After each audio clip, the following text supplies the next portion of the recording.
Well, Hmm. here we are again. We are theoretically live. You know, I'm sitting here looking at Facebook, and as I scroll through, I see all these politicians and these, governmental types, Hmm. all smiling and happy and just having them just a big old time. And I'm thinking to myself as I look at them smiling, having that big old time, how I'd love to just be out back behind the alley with them and choke the living shit out of them and beat the hell out of them. Oh, well, why don't you tell us how you really feel? I mean, it just it. I mean, they sit down there and they're all smiling and happy like they're doing all this good for us, and I don't know. I just feel like we're all getting screwed. Well, yes, yes, we are. Who was the local politician who was telling me about all these bills that he had proposed and put forward and created, whatever. Anyway, and I said, I don't, that's not how I judge a good politician because if you're putting forward that many bills, that just means there's that much stuff that's broken that you're either trying to fix or you're trying to screw it up even more. I mean, is that how we're supposed to judge our politicians? How many bills they can get passed and all that? Generally, if you ain't trying to fix the government and undo some of the bills, I don't want to hear about keeping score of how many bills you get through Baton Rouge or through Washington or whatever. I don't think it's a the. I mean, yeah, is it hard to get bills through? Yeah, it's really hard. I mean, you got to convince all these other legislators to get on board and to support something or whatever. But hell, how hard can it be? Because half of them don't even read the damn bills. Well, that is true. Back to the old Nancy Pelosi cliche, you got to pass it so you can know what's in it and actually read it, but you got to pass it first. And look, I got to say this. All right, so I'm just going to put this out there. This is completely unscripted as usual. This big, beautiful bill, which A is the dumbest name in the world for a bill, and I fully support Trump, but big, beautiful bill, and it's adding how many trillions over the next 10 years to our debt? And Mike Johnson and crew are going along with this? Yeah, I know. I mean, and that's the damn rub is you can't believe anything any of them says, especially Mike Johnson, Yeah. because and I'm playing devil's advocate here, but here's what I heard. I heard contained in this bill is a provision that I'm sure the governmental accounting office didn't calculate or hasn't calculated, but there's a provision in the bill to all of the money that the illegals are sending back to Mexico, Guatemala, Honduras, Venezuela, all those third world countries that they're sending all that money back to, it's not a tariff, but to tax it additionally in some kind of way, or to prevent it from being transferred out of the country. That's hidden supposedly in the bill. Well, you know what? The truth matter is I believe that. I believe they sneak that kind of crap in there, but they're not telling the public. I mean, Well, I think it goes both ways about what they don't tell the public. But on the surface, with what you said, the only thing I have to go on that is verifiable is the adding the trillions of dollars in yeah, there. yeah, But you don't know what to believe. I know. It's hard. You know how they could get me to go along with that? I will tell you how. And this will play into our illegal immigrant. Do you know what this is? Do you remember this from your childhood, Duke? Oh yeah, it's like the damn car with the light going back and forth in the front. It was the same Oh era. yeah, but Airwolf was different because Jan Michael Vincent was the star of it along with Ernest Borgnine.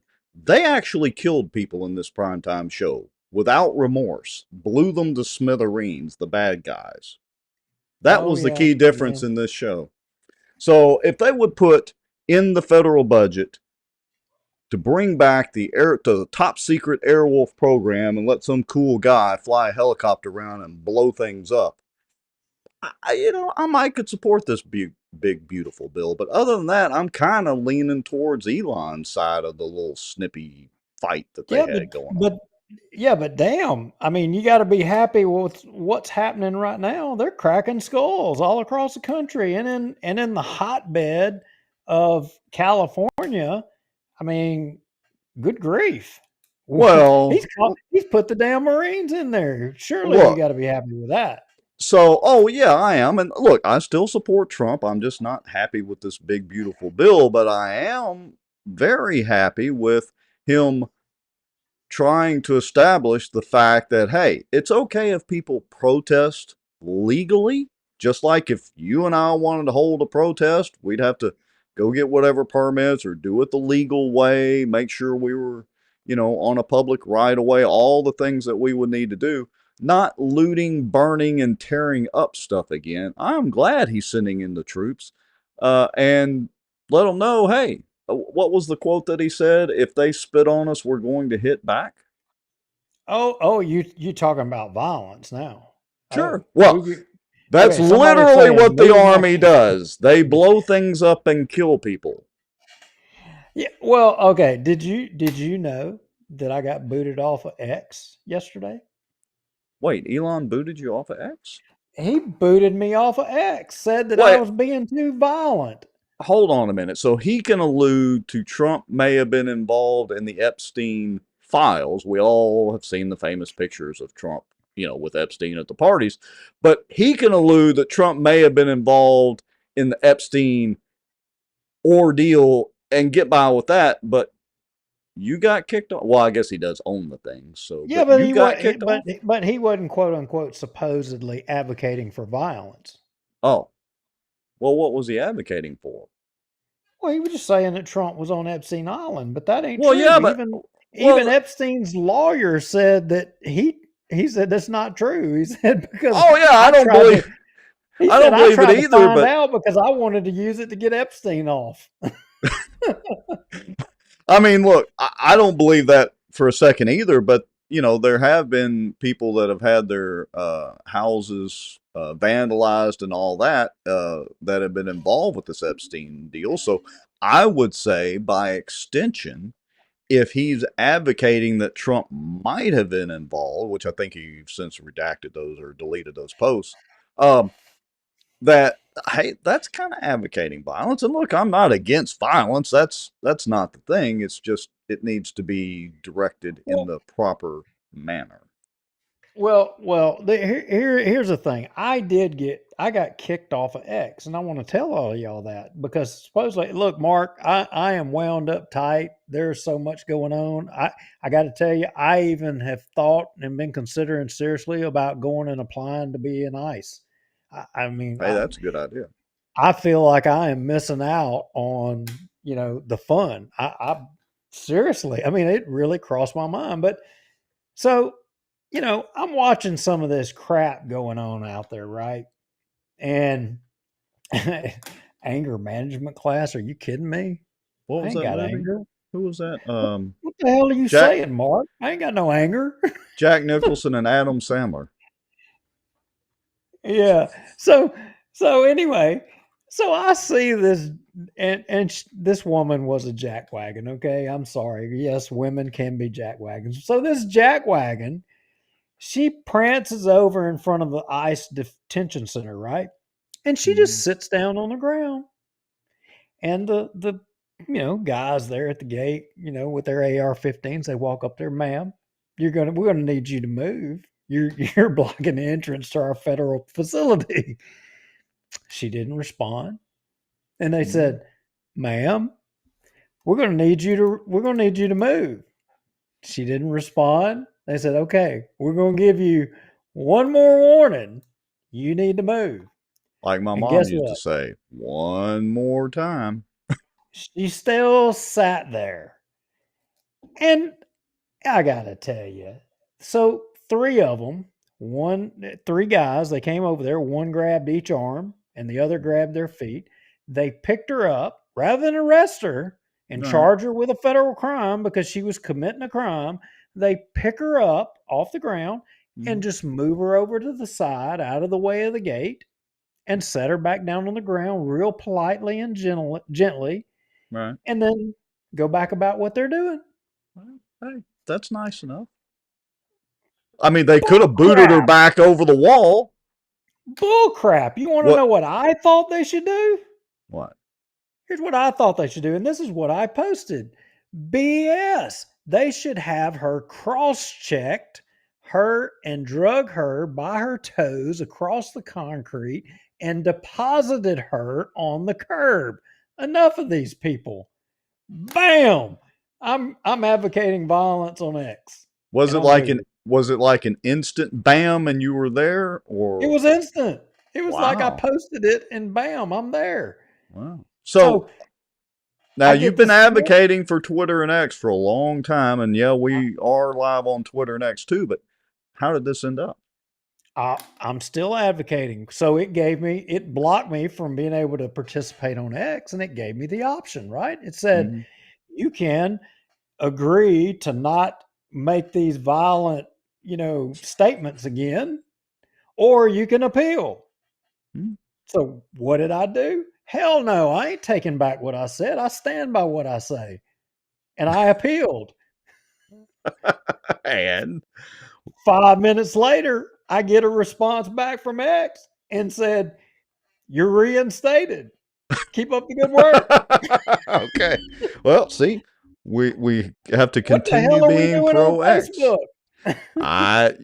This Facebook video policy, and it's kind of confusing because some of the old shows they haven't deleted yet, but some of the shows from 45 and 60 days ago they've already deleted. Which, reminder to everybody, make sure you subscribe on YouTube, or if you want to go back and see what we said on a particular show about a particular topic, um, go over to YouTube. All the shows since like show 50 are on YouTube, even if they're not any longer on Facebook, as a reminder. All right, so I'm glad to know, because I still don't spend that much time on X and Twitter, although I really should, but I am kind of an advocate for the platform since Elon took it over and reversed course with what they were doing.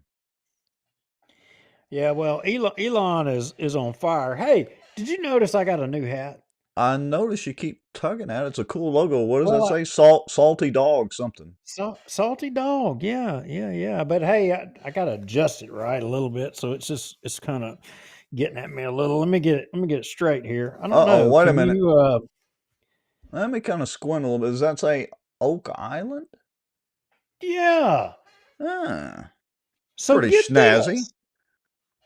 So get this. I've said it on the show before, and I've talked about how I mean, look, some of y'all have a show you like to watch on Tuesday nights, and we appreciate y'all logging in here to watch us and listen to us babble about. And I appreciate it. But there is a show that I love that I always watch. Well, that I used to always watch, and I don't get to watch anymore because we're always doing the show. Oh, And that is The Curse of Oak Island. And it comes on yeah. Tuesday nights at this time, right? Yeah, so where'd you get that snazzy hat? Well, lo and behold, some of the folks that watch our show, they took a trip. They're big Oak Island people too, but they actually went there Oh. on the Oh, it's a tour and real stuff. place. Is it? Oh yeah, yeah, yeah. They actually Okay. went there. Well, they remembered and they bought me the hat and Yeah. brought it back and stopped by the office and gave me the hat. How See, cool is that? being infamous has its privileges. You got you a And cool hat. I will tell you that one of the couple is actually, well, no, wait a minute. They're both in the comments. Jessica and Rusty Maddox. Thank you Ah, guys for bringing me the hat, and yeah. maybe Excellent. I'll get to catch up on the Curse of Oak Island soon. They better hurry up and find the damn treasure. That's all I'm going to say. All right. Well, let's go ahead. We've kind of rambled on for a few minutes. Let's go ahead and let's do a little countdown and intro. We'll come out of that. I want to talk about hats and some other stuff for a minute when we come out of that. And let's get into this thing that I've got listed which is Pinocchio and reversing the population. And we might even talk about, well, yeah, we'll get into that and maybe a few other topics. What do you say? Yep, let's do it. All right, here we go, folks. You all know the drill. This is your grab a drink, grab some popcorn chance. Make sure you tag and share, folks. We're going to come back and ramble on as usual in about 2.5 minutes. Folks know a lot of the back office on the politicians that they think walk on water, they would be shocked. You know, there's an old wound from a knife in my back that just is giving me heck lately, and it's just really irritating, so I have to kind of wiggle around a little bit. And I titled it A Shot Across the Bow of the Good Old Boys. Just, you know, they feel helpless, they don't feel heard, they have nowhere to turn. Some Republicans as well believe that government has the answers. And let me tell y'all something. I don't know anything government does well. Nothing.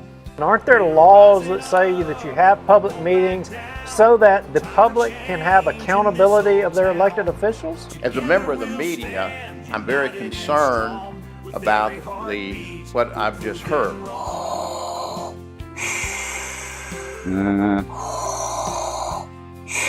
Well, I'm not thinking Star Wars at all. I'm thinking zombie apocalypse. Oh, folks coming from the border down there? Yeah, it's going to border. It's actually going to Mexico, the buses. Doesn't mean they interpret it the same way that I do. For instance, the Second Amendment. I take it very literally. That's been interpreted different ways in the court system all the way up to SCOTUS. We're still right now combined on both pages and YouTube at 264 people watching. That is amazing, folks. Through conscious, shocking action, which in turn would enrich sitting city council members Scott Irwin and David Montgomery Jr. In theory, you know, it's an every week thing. We got to double check and make sure it's like a miracle any of this actually works. This live broadcast is brought to you by the Outdoor News, fishing and outdoors for our area. Acadiana Mortgage, over 25 years in the mortgage business. Pelican Training and Consulting. Reach out to Julie Ferris. Smarter Geek, making technology easier. And folks sharing information and watching out. Now, grab your popcorn and a drink. Here we go. And here we are. So with the information you just revealed, I'm going to switch screens behind the scenes here and get ready just in case we do actually have a guest. Let's see here. So y'all get to see me doing a little typing on the keyboard real quick. Hey, so speaking of immigrants and all this kind of stuff, did you happen to see or pay attention to any of this LA stuff going on? You just heard me talk about it. I got kicked off X. Well, I know, but I mean, have you watched any of the news and seen what's going on?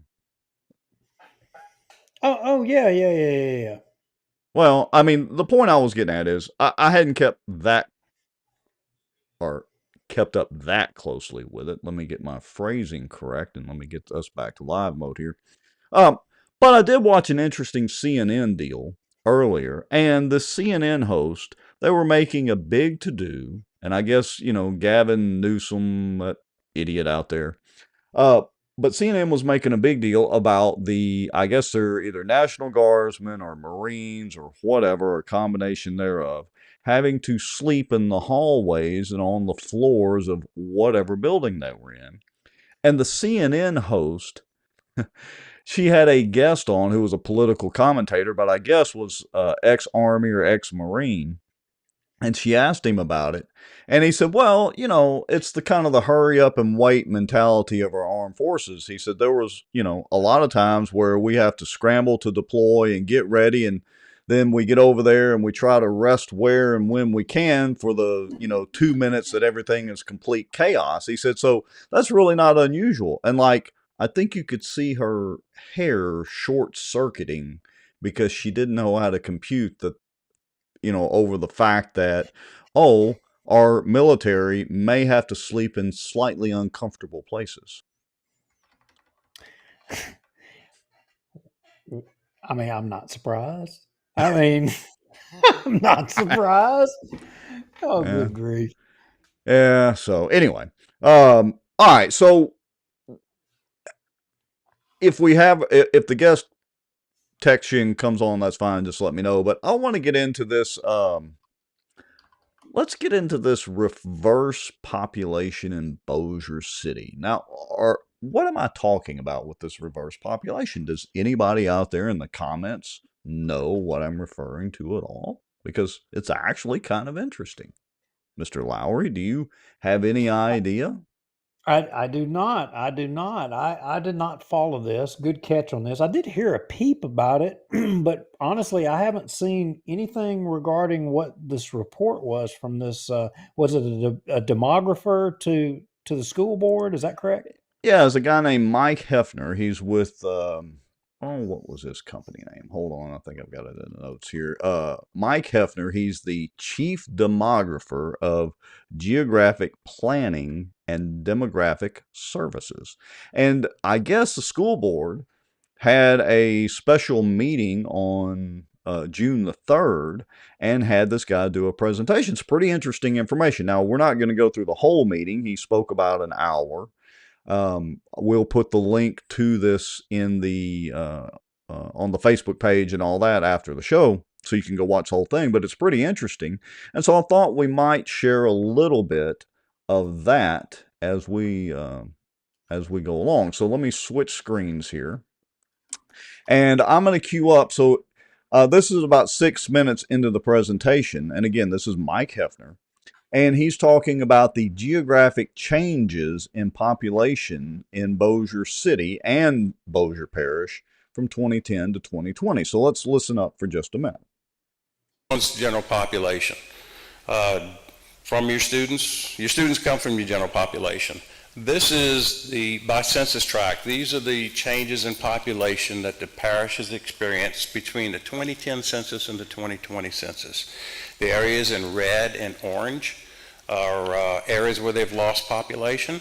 The areas on the other side of the spectrum in the blue and purple are the areas that you have gained population. The blue and the purple that you see, particularly with the Benton area on the map on the right-hand side, is probably no surprise to any of y'all here. That is the area that has grown the most in those ensuing 10 years.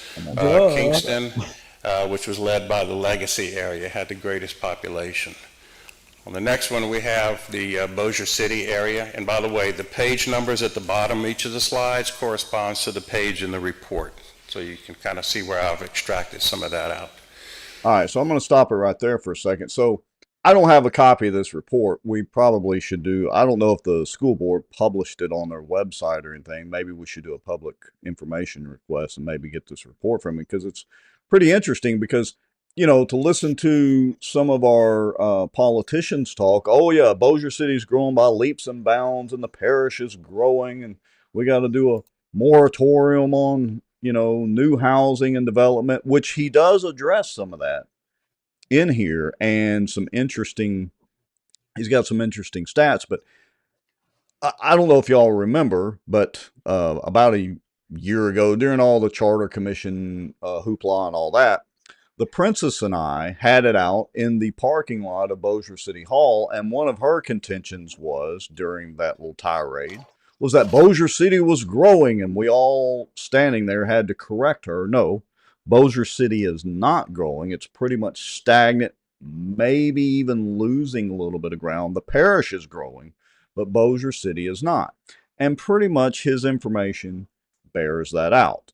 So let me switch screens. I'm going to go to a screenshot over here and just highlight some of this. So if you notice this little first bullet point that he has up here, census tracts in the Bossier City area had the greatest drop in population from 2010 to 2020, around 4 to 5%. Oh, looks like we have our guest in.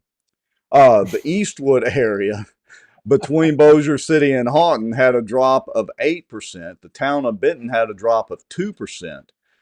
But Legacy and Kingston, Legacy grew 86%, and Kingston area grew 48%, which I thought was astounding. Well, which raises the issue of the police jury regulating and putting moratoriums on growth, because of areas developing outpacing uh, outpacing what support the infrastructure can handle. And Right. obviously I would say that maybe people should focus on who were the builders, who were the developers in those particular areas, and that might answer your questions. Yeah, may very well. All right. So, since we have a guest already here, why don't we go ahead and bring him in, and then we'll get back to this population study? How about that? Yeah, yeah, All yeah. right. Sounds like good. All right. Let me see if I can do a little button clicking here. And Mr. Alexander, can you hear us? Uh-oh. We have zero audio from you. Aha. And this is a live show, folks. We are amateurs complete. So we have no audio from our guest. Ruh-roh. Ruh-roh. Well, that's it for Chris. Back over the wall for you. Log out and log back in, Chris. Yeah. All right. So let's kind of tee this up because hopefully we'll be able to get up. Let's try it again. Can we hear you? It is lip syncing time. Milli Vanilli. Oh, wait a minute. Maybe I should start singing. That'll make it work. Oh, please don't. Love me tender, love me true. Who knows what that is? I bet Chris knows. Y'all hear me? There we go. We got you. I was singing to you, Chris. I always knew that, Lowry, honestly, I said, either I get this thing hooked up, I have to get this thing hooked up, otherwise I have to listen to this guy sing. So it worked. You saved us, Chris Alexander. I don't know if we could have taken much more of Mr. Lowry trying to be Elvis.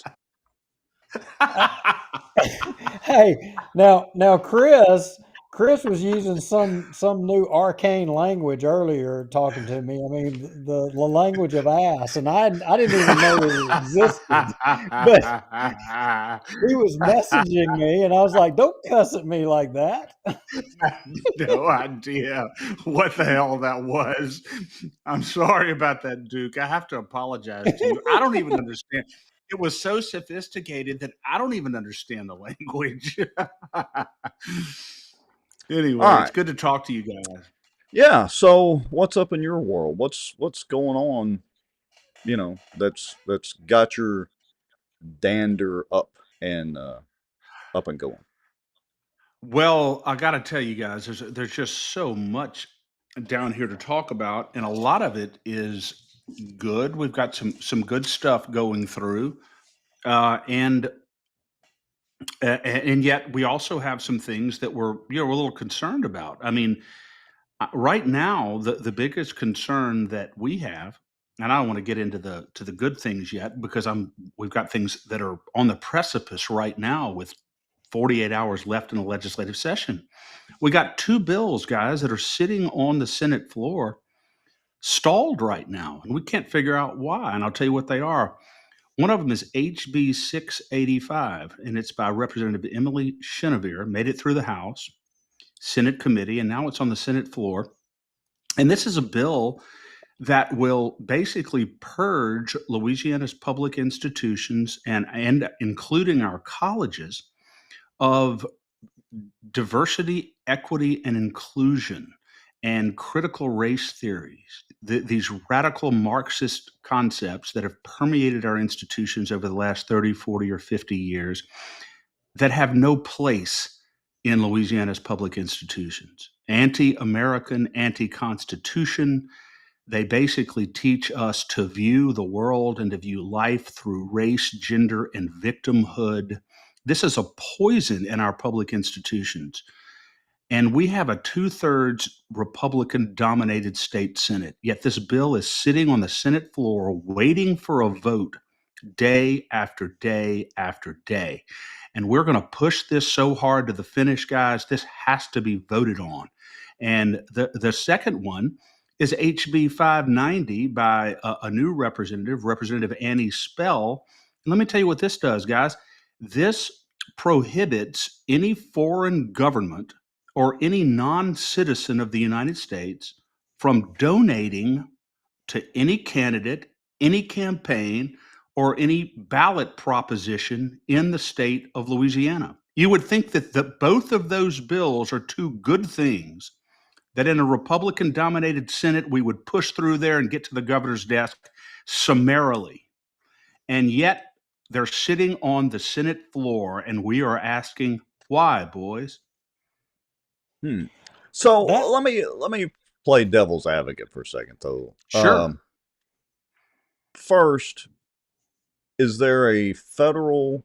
I guess the state law would help reinforce the federal position that the Trump administration has taken on DEI. So maybe there is a purpose for that. But I'm just wondering a little bit about these campaign donations. So it's to ban foreign corporations from donating to candidates. What about PACs? It is to ban foreign countries or anybody associated with a foreign country from donating to, and Alan Seabaugh, by the way, is carrying this on the Senate side, and it is, I believe he is anyway, and it simply prohibits, any foreign entity from donating money to a Louisiana campaign, candidate, or ballot proposition, and it's to us, in light of all of the things we see with regard to foreign interference in our elections, foreign money in our elections, we think this is a good thing. We think this is a good bill, and it's a measure that will help protect our elections. And yet it's, but and the thing about it is, Rex, we're not getting an explanation for why it's not getting an up and down vote. That is the big issue we have. So debate the issue on the floor, debate the issue on the Senate floor, and vote it up or down. And that's the point. Let me give a little bit of a contrarian take on it. And look, Sure. I realize that our legislators should be able to walk and chew gum at the same time. And I'm sure Seabaugh can be out there fixing insurance, which is what we're more concerned about, while he's also trying to prevent foreign money from coming in. But does the government of China itself actually donate money to a candidate? And let me come at it from this angle. Honestly, I don't really care if they do or not, because if it shows up on the campaign finance report, that's an immediate litmus test and flag that, maybe we shouldn't like this candidate. Well, but what if they're donating such significant amount of money, Rex, that they win the election? What's the limit on campaign? What's the limit on campaign contributions? What if they hide it behind PACs? It's unlimited on blind PACs. Okay, so I agree on the PAC, which is why I asked about it. Now with the candidates, so what's the limitation on directly to candidates? I think it's $5,000 per person for individual, right? Right. Yes. All right. So I think you're correct. So, but my point is, all right, so instead of them being able to, have this red flag on their campaign finance reports, now we force them to launder the money and come in through the back door. And so it's not so easy to see. That's my only contrarian point of view on this slightly. Well, you know what? And it's a good point. And Rex, let's just debate the issue. We like to see the debates, full debates in front of the citizens of Louisiana on the floor. Let's just debate the issues, but let's not bury legislation and just not call it and let it down the vine. That's what cowards do. That's not what patriots do. Great Americans debate great issues. And look, and if it goes down, maybe it goes down for a good reason, and maybe for some of the reasons that you just articulated. That's great. But we need the debate, and it's just sitting there stagnating on the floor. And you can't tell me that at least facially there's not a plausible basis for the legislation. Certainly there is. And so just debate the issue, and let's get a vote on it. And that's what's really important. And by the way, Rex, I want you to know that right now in Louisiana, you talk about, you say how much money is China donating right now to campaigns. We really don't know right now, number one, but I can tell you now that China absolutely owns immovable property in the state of Louisiana right now, and as well as they own immovable property in other states. And there was, a bill recently in front of the Senate, Republican-dominated Judiciary Committee with Senator Greg Miller, and Senator Valerie Hodges brought the bill, and it would allow, and I'm so eager to get you and Duke's view on this, it would have allowed expropriation by the Attorney General and the Governor of any property in Louisiana owned by a sworn foreign adversary of the state of Louisiana, if that property is located within 50 miles of a military installation or some other critical infrastructure facility in the state of Louisiana. Do you think, on the face of it, hearing what I just said, do you think that's a good bill? Honestly, and Duke, I don't mean to hog the mic, but honestly, I want them to fix my damn insurance. Because here's the thing, whether they own property or not next to a military installation, guess what? All the electronics that we're using, guess where the vast majority of that is manufactured? China. I don't care if they own property. I mean, if we're going to be concerned about the Chinese and the Chinese infiltration, then we have much bigger concerns about whether they own some damn property. Honestly, like most people, I want them to fix my insurance first. Then we can worry about China. Well, okay. And then here is where I'm finally going to get a word in here, because I messaged Chris, because this exactly with y'all, y'all kind of debating y'all are kind of, Rex, you're posing one side and Chris is posing the other side. And I have to say, I kind of lead towards Chris's side on the argument. I mean, Sure. I respect your I said I was playing devil's advocate here.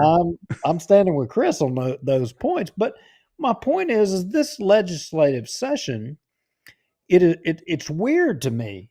It's weird to me, because I'm finding myself at odds with the people that I've always aligned with and I thought that I was on the same page with.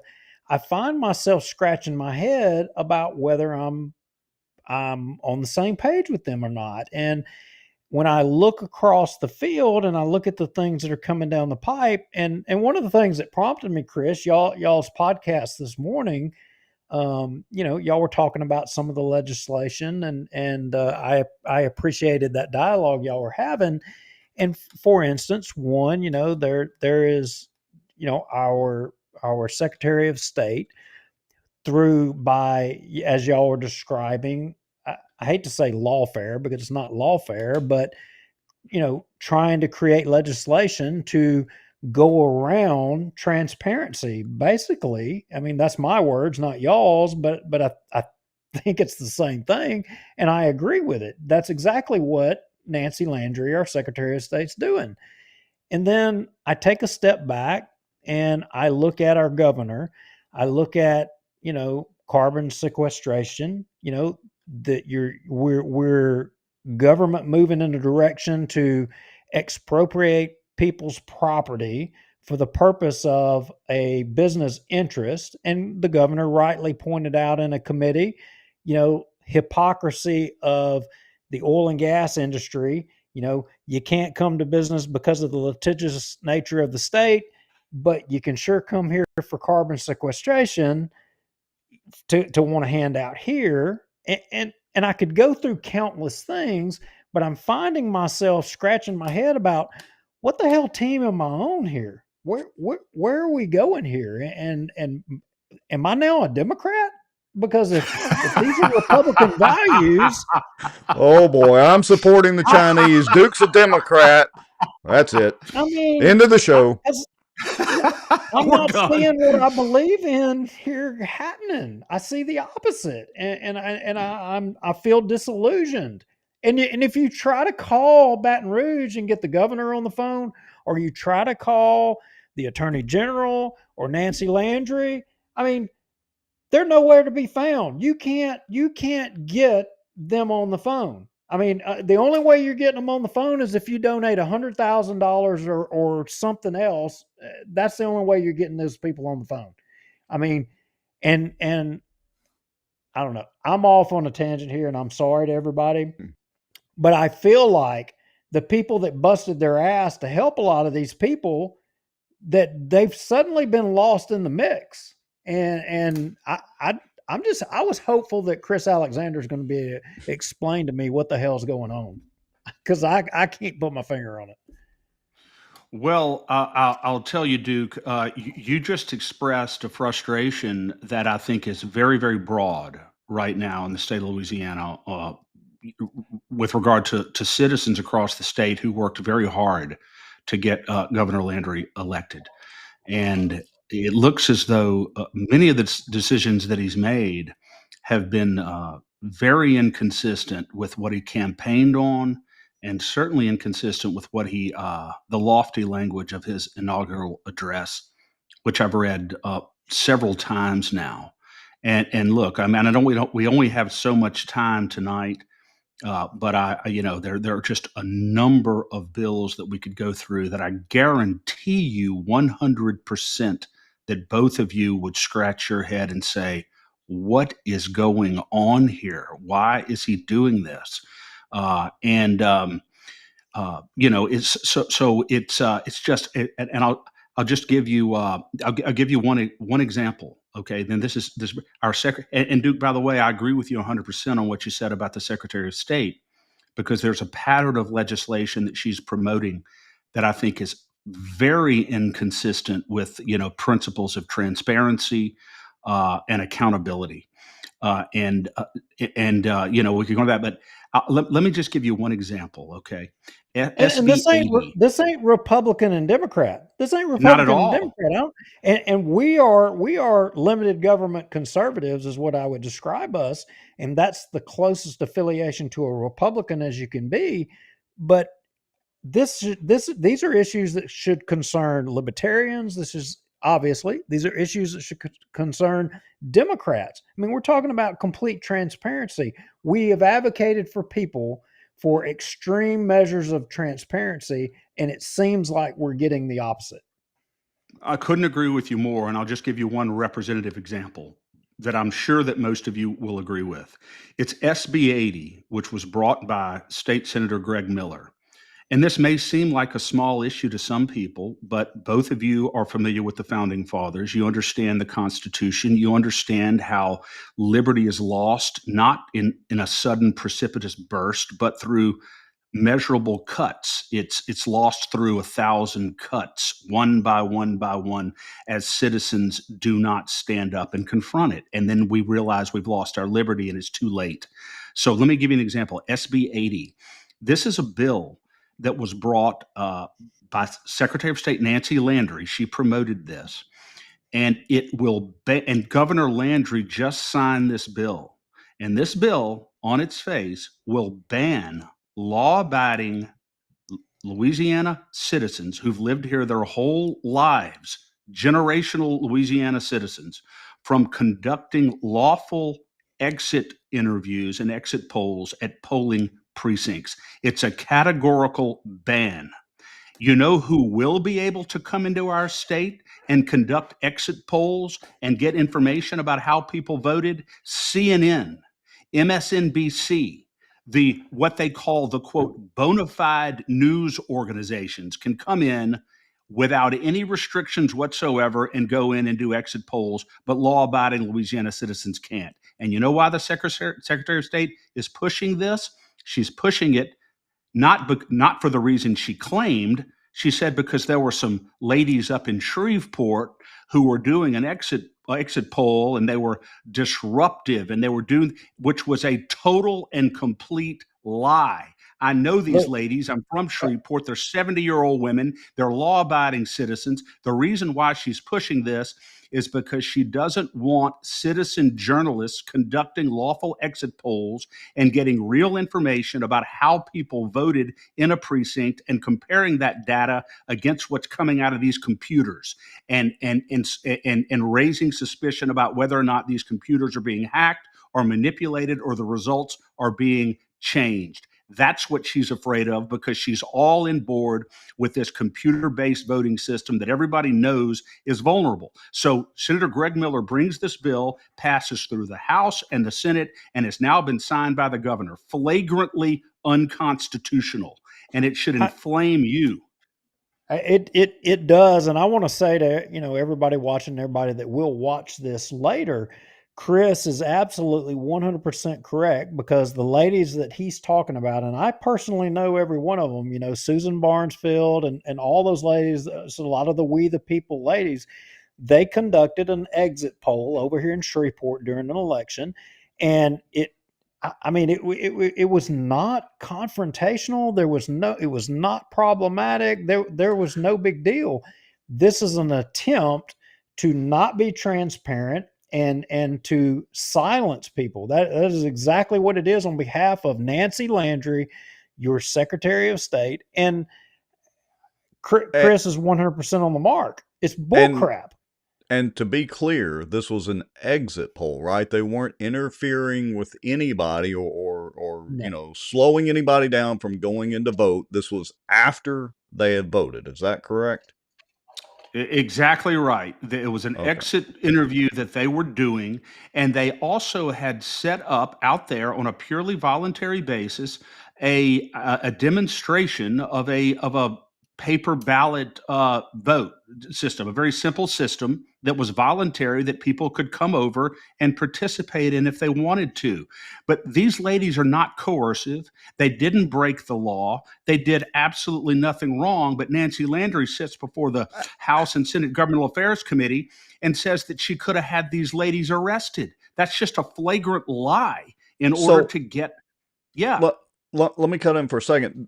And maybe you do or do not know, because I've heard about this bill, but I haven't researched it thoroughly. So what defines, or what is the definition as this bill is written, of a bona fide journalist? Would that be somebody like, what was that guy's name from CBS that was forced into retirement? Oh, would it be like Dan Rather, who misreported on the Bush deal when he said it was from 1974 or whenever, and actually the typewriters weren't even really in use then and had to go into retirement? Would it be bona fide like that? I want to jump in here. Dan Rather would qualify. You have to be affiliated with, employed by, or associated with an establishment legacy media organization in order to conduct a lawful exit interview in the state of Louisiana. That's what it is, Rex. Legacy, government subsidized in one way or another. Probably PBS would be right up, or LPB would be right up their alley. But hey, Jeff Sadow made a point. He actually addressed this SB 8. Rex, I don't know if you can pop it up there real quick. Yeah, let's see if I can do that without covering up Chris too much. Hold on just a second here. So he says, a related issue with SB 8 is that by its language outlaws academic exit polling, which I've done with some classes in the past. I asked Miller to add an amendment that would have allowed for that, but never heard back, and the bill went through in its original language. Did Landry sign this? He signed it two days ago. He signed it 2 days ago. Absolutely, he signed it, despite the fact, and I can just tell you, just from our own call to action, LeCag's call to action, Rex, he got hundreds of emails from citizens across the state asking him to veto this bill. I mean, this is the guy who, as Attorney General, was one of the lead plaintiffs, lawyers, in the case that exposed the collusion between the Biden administration and big tech to censor conservative speech online. This is a guy who ran on a campaign of free speech, of First Amendment freedom, of protecting the Constitution, and he signs this bill? Well, I hate to say it, but maybe he was just doing all that just for the publicity to get elected. I hate to say it, but come on, Jeff, you've got Duke's phone number. I know you probably don't have mine, but that doesn't matter. You're welcome to come on the show and let's have this debate with the governor and former attorney general over this stupid bill you just signed. Yeah. And Rex, to be honest with you, it is stupid, and it would be almost comical if the consequences of it were not so significant. Because this is how the government erodes liberty. I don't care if a citizen says, well, what does this matter to me? Because I don't conduct exit polls. It should matter to you because it cuts directly into your freedom and into your liberty. And where does the government go next? And then after that, and then after that. That's why it's so significant and so important. And that's just one bill we're just astounded that he signed this. In the meantime, he has SB 46, which was passed, Senator Mike Facey's bill, which is going to his desk. I think is already on his desk. And we're going to see how quickly he signs this. This is the bill that will ban these chemtrails, this geoengineering in the state of Louisiana. Everybody knows that these planes are dropping these chemicals out of the back of these planes in the air over our state, falling onto our soil, into our plants, into us, everywhere. People know that that is going on. In fact, they had a guy from California who flew in here to try to oppose the legislation.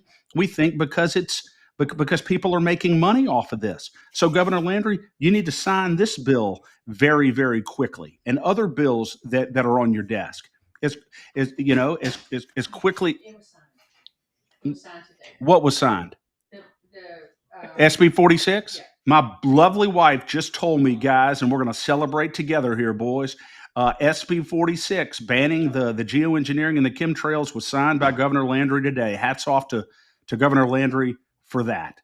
So good deal there. But what I'm saying is, I mean, look, it's a mixed bag. It seems like, I mean, and it shouldn't be that way. I mean, because he ran as a limited government conservative, and on some of these things, I mean, look, the guy don't get more Trump.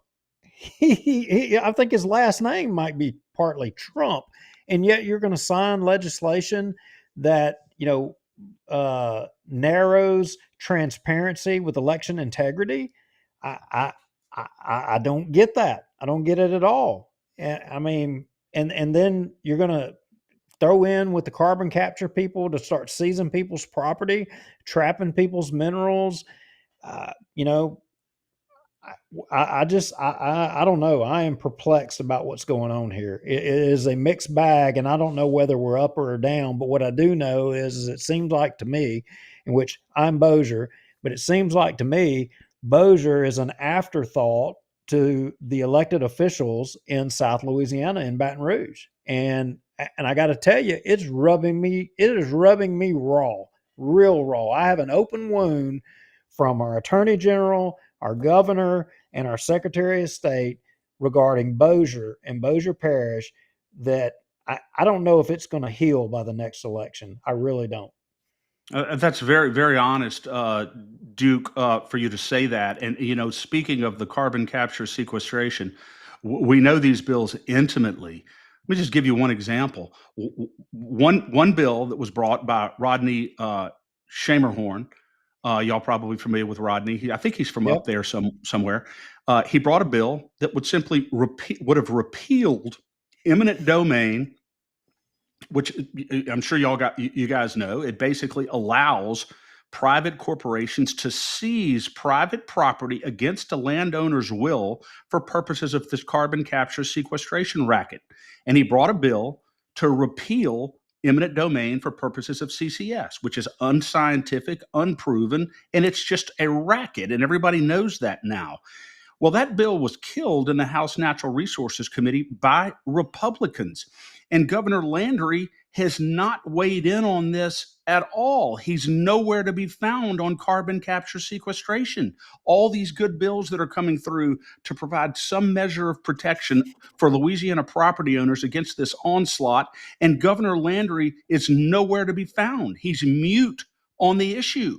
And that's not acceptable for a constitutional, at least ostensibly, a constitutional conservative governor. That is not acceptable, to simply not say anything on these critical issues.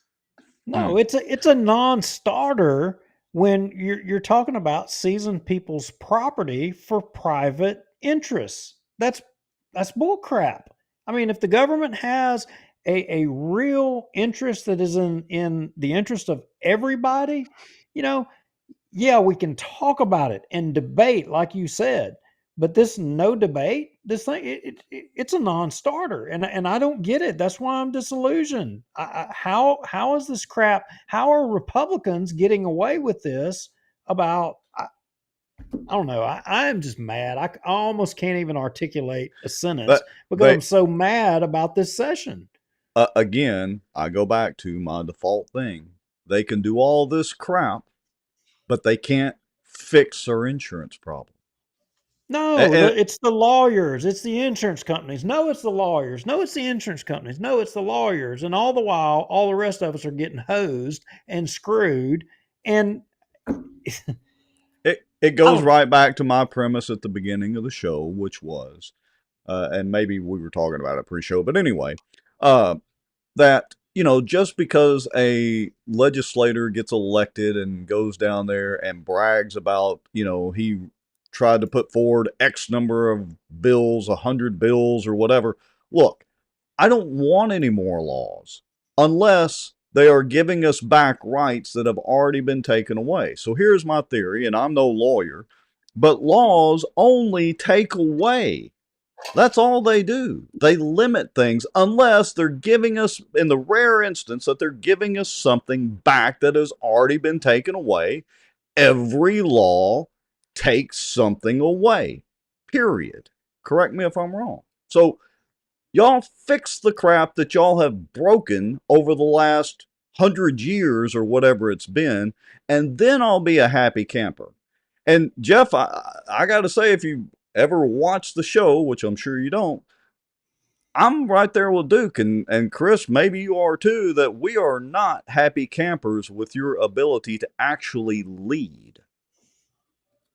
I think that is Rex. I think that's very, very well said, and I think that on example after example after example of what you're talking about. And again, we could sit here, over a beer and talk about this literally for 3 days. Some of the things that we've seen down here. I'll give you one example. There's great suspicion on the part of Louisiana citizens that Governor Landry is doing whatever he can to increase his own power and to diminish his own accountability. Danielle and I are going to do a show on the State of Freedom in the next couple of weeks where we just go through the bills just this session that would, some of them we've been successful in killing, and some of them we haven't. But if they had all passed, I mean, we would basically be living in a state where we have a czar instead of just a governor who is a member of 3 branches of government, equal balances, legislative oversight, and that sort of thing. I'll just give you one example. Representative Deschantel brought a bill this session, and I'm confident that it was brought by the impetus of the governor. It was a constitutional amendment that would have allowed that would have expanded the Public Service Commission from 5 members to 7 members, the powerful PSC, and allowed the governor unilateral authority to appoint the 2 additional members. That's just one example.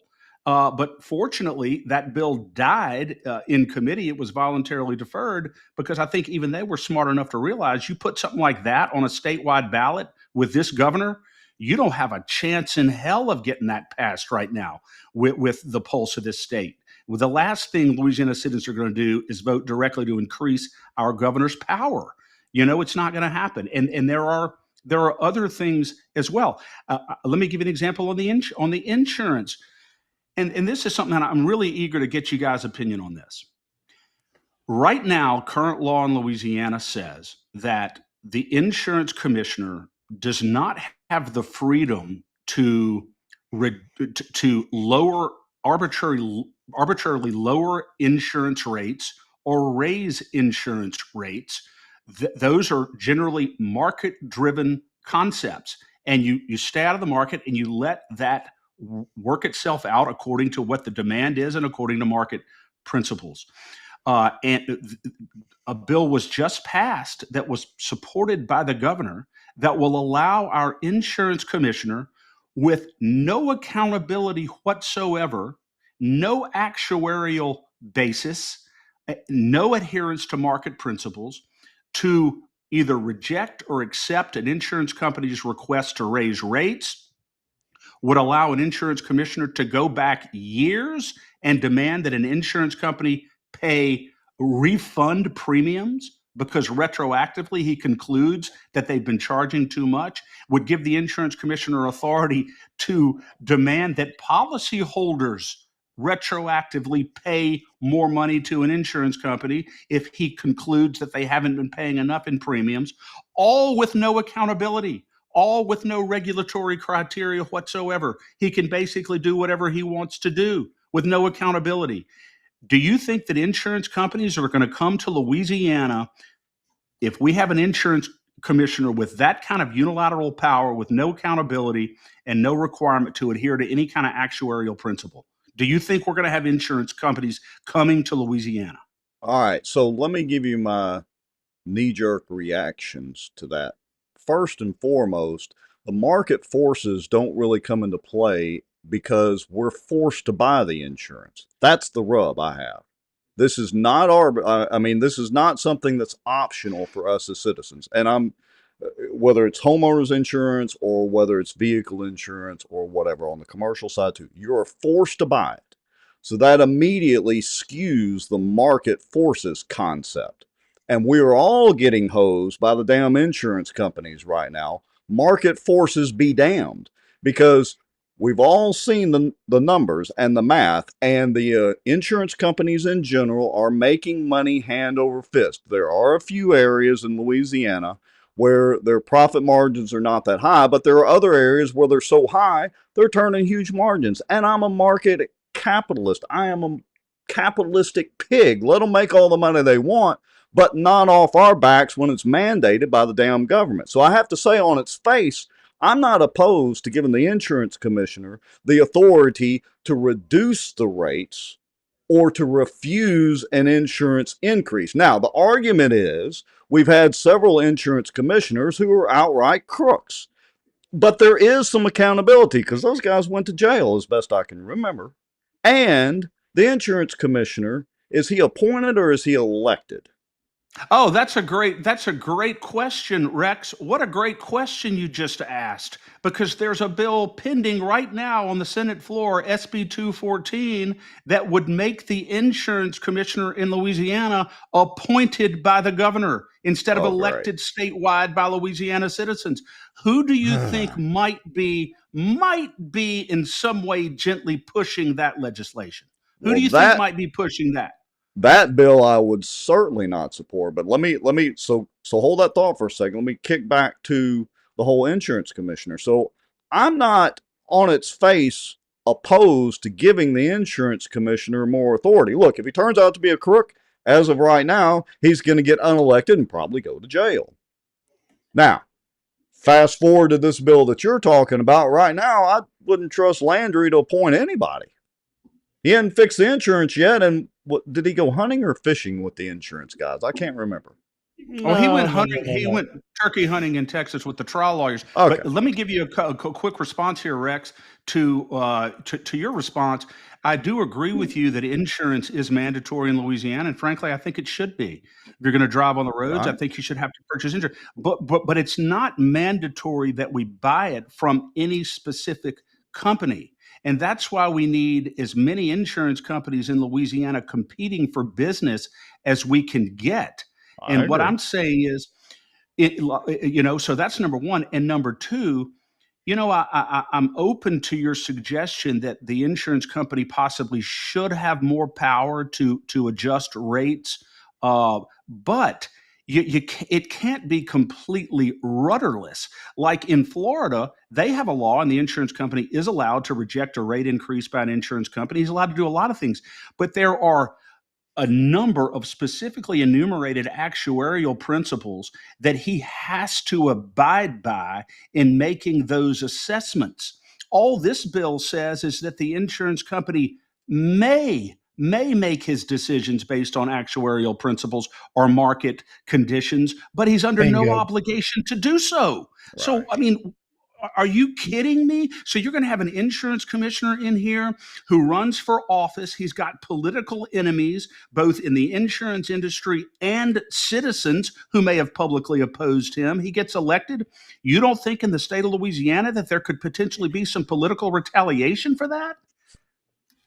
Well, Good point. I want to jump in here and say, I mean, to that bill, no, I don't like the insurance commissioner having all of that power. I mean, you're basically, I mean, look, the guy come from insurance. You know, do you think he's not going to pick the winners and losers? And should we be allowing, to Chris's point, should we be allowing individual people to be picking the winners and losers? We should not. Nobody's that good. I'm sorry. I mean, we all have a little bit of a dirty streak in every one of us, and most politicians have the biggest dirty streak of all. And an insurance commissioner is elected statewide. I'm sorry. They have a dirty streak in them. They've proven it, and they shouldn't be picking who's going to be the winners and losers. It should be based off of market principles, competition, and government's role is to ensure that there is fair competition, that the playing field is equal, let them all come in and play. But our playing field has been skewed for years. It's been skewed by two groups, one, the trial lawyers, and two, the insurance lobby. That's who's done it. And for the most part, I would say they've worked in coordination to screw the third wheel, which is of all of us that are mandated to buy it. And it's just now becoming mainstream for everybody to realize that you've got these two factions that have been working together to screw all the regular people. And I don't know. I don't think these moves that politicians are make, I don't think it's going to pass the smell test of regular everyday folks going into the future. I think they see what these politicians are doing, that they've aligned themselves on one side with the trial lawyers or the other side with the insurance lobby. And I think they realize who's giving them a fair shake and who's not. And I pray that it's going to shake out in the next election. I pray that it is, and I think it will. I got a good comment to put up on the screen here from your wife. Pretty short and succinct. Why do we have or need an insurance commissioner? Any thoughts from anybody on that?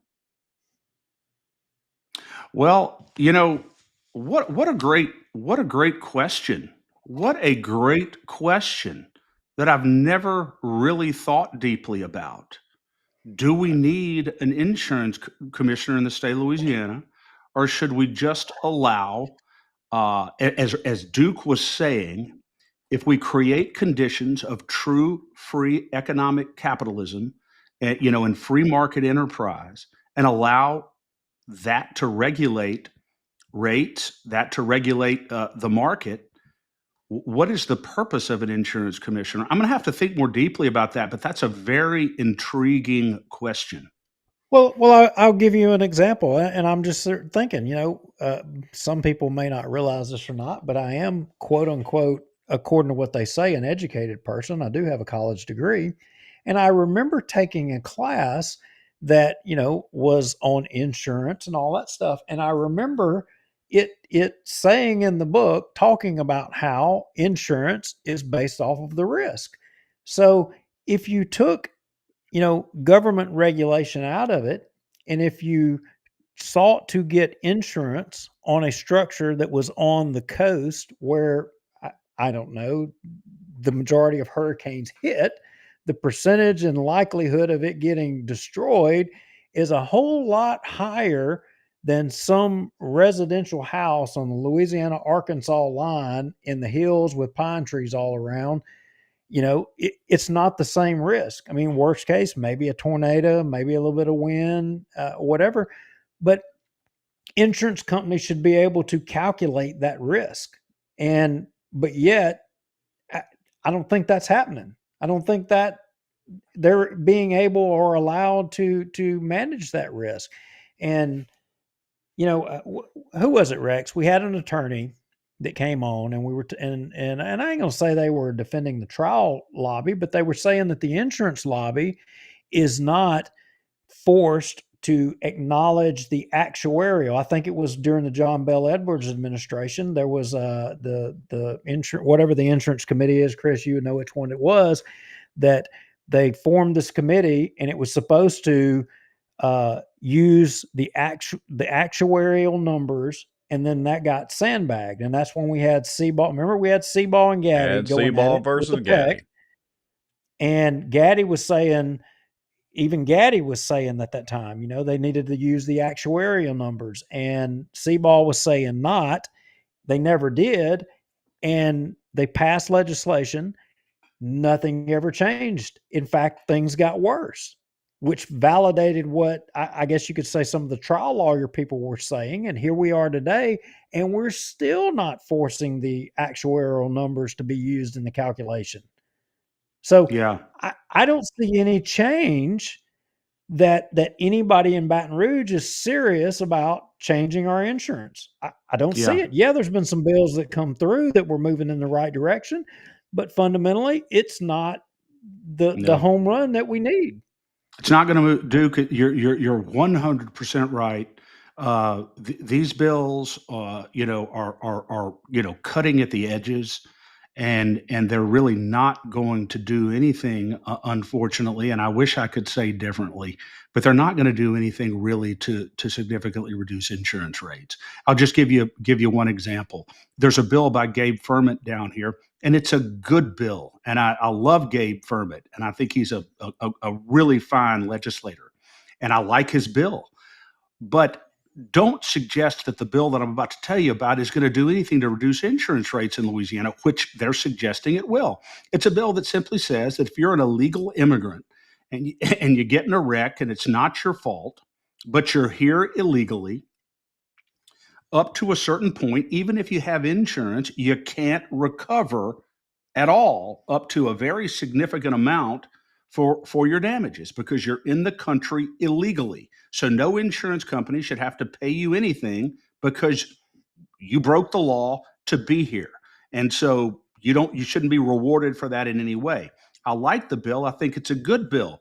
But what percentage of illegal immigrants do we have in the grand scheme? I'm not saying we don't have a good number. Okay. But how many, is that going to move the needle and reduce the insurance rates of the vast bulk of Louisiana citizens? Of course it's not. Feel good So don't legislation. suggest that. So don't even suggest that that's going to have a difference because it's not. And the advertising, they have a big bill that they've been touting about lawyer advertising. And one of the provisions in the bill says that if the guy who is on TV talking about how much money the lawyer got for him, if he's not a real client, if he's just an actor, then in the bottom of the screen, whatever it is, you have to say that he's just an actor. He's not a real client. Okay, what exactly is that going to do to reduce our insurance rate? Wait. If you have a gambling problem, please call 1-800-DON'T-GAMBLE. Well, exactly. It's the same thing. During a commercial where they're begging you to go to Hollywood Casino. It's feel-good legislation that somebody can check the box that they did something that really does nothing. And you're right. Move the needle is the key phrase. Ain't moving the needle at all. So, all right, wait a minute. Clue me up or educate me on this bill because I haven't been paying attention for a couple of weeks. I've been in fishing mode. So this bill,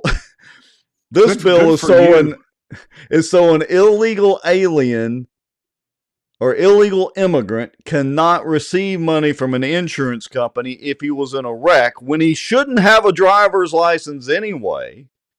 And I'll assume he wasn't insured because how the hell could he get insurance on a vehicle that he shouldn't technically be able to register in the state of Louisiana because he's illegal anyway?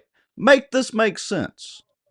Rex, the bill says even if he does have insurance, this is not no pay, no play. This is not a situation where you have an American citizen who's in a wreck, but if they don't have insurance, they don't get to recover up to 15 or 30. This is an illegal immigrant, even if the illegal immigrant has insurance. This law. How did he get insurance? Look, I don't know. Folks, there are illegals. There are illegals driving on our streets, Rex. Let me break it to you. I'm glad you're sitting down. Who have liability coverage and they're here illegally. Oh, I know. There's a bunch of, look, no offense to roofers, but a lot of roofers are of Hispanic origin. I get it. I'm just saying, I don't know how to game the system like that, where I could be illegally here and get insurance and a driver's license and all this other crap. How does this work? You That's guys, a great question. I you wish. Yeah, go ahead, Duke. Fill I'm us in. saying you that tongue. guys, I'm saying that you tongue in cheek, you Mr. Lowry. you guys are worried about these little old four-wheelers rolling up and down the road and that they have insurance, and you ain't even realizing that the majority of these oil field trucks rolling up and down the road with these Texas plates or Oklahoma or whatever, they can't even speak a lick of English. They can't at all. I mean, how many have y'all been to Cancun? Or you been to Cozumel? Do you see how they drive down there? Well, take those people, put them in an All 18 right. wheeler, and put them on our streets. And you know why? Because they live in the truck. They don't have a home here to go back to. They live in the truck. Do They they own drive the every. truck? No, you've got So they're these working stupid. for a company. Yeah, they're working for a company. Who And look, hired them? I can tell you, there's a sand hauler company up here in Northwest Louisiana. It's a cartel company. It's a cartel company. And Almost spit my tea out. all of their drivers don't speak a lick of English. Li- I swear on the Bible, this is a true story. I was working on an oil well, and I'm going to say it was in Northwest Louisiana. And all of these trucks were all non English speaking people. And when I tell you there were drugs, needles, the whole 9 yards, and I called someone with DOT and reported it. And they were like, there ain't nothing we can do. This was some Right. this was a while back. It was some time back. It's like, yeah, we know, but there's nothing we can do. I mean, it it is a ridiculous question for us to even think that we're going to get legislation that's going to fix insurance in Baton Rouge when we can't even get a stupid non-speaking English person doing drugs in an 18-wheeler running up and down the road for the Well, but cheapest rate. all right. So, honest question to our viewers, Chris. You may know, Duke, as a truck driver, you may know. Has anything changed under the Trump administration? Are they trying to kick them all back over the wall? It's a good start. I think from what I can understand, I think they are. In fact, at least there's some suggestion that some of the conflagration that we're seeing in Los Angeles, which is just completely out of control, apparently, is the result of some ICE raids in Los Angeles, where they've gone in there and trying to sweep these people out of the country. I may be wrong about that. We've been so knee deep in this legislature down here, but apparently, the governor of California, at least, is suggesting that it's these raids, these ICE raids, that have caused all these riots in California. I don't know, but I can tell you that I do believe that the Trump administration is serious about removing these illegals from the country. Everything I've seen seems to Oh, suggest that Trump is I serious about this. I think so too. And let me be clear. And look, this is where I may differ with a lot of my Republican conservative, ultra conservative friends, but I'm all for immigrants in this country. We have plenty of landmass here. Just come here legally. I don't care what we did at the beginning and the founding of our country. We've used Ellis Island as the beacon of hope and for immigration for a long time. So y'all are all welcome here. Just stand in line and do it legally like everybody else. And I'm fine with y'all coming in. But if you're not here illegally, back over the wall for you. Yep. And I agree 100%, which reminds me, Rex, and I think you'll be interested in this.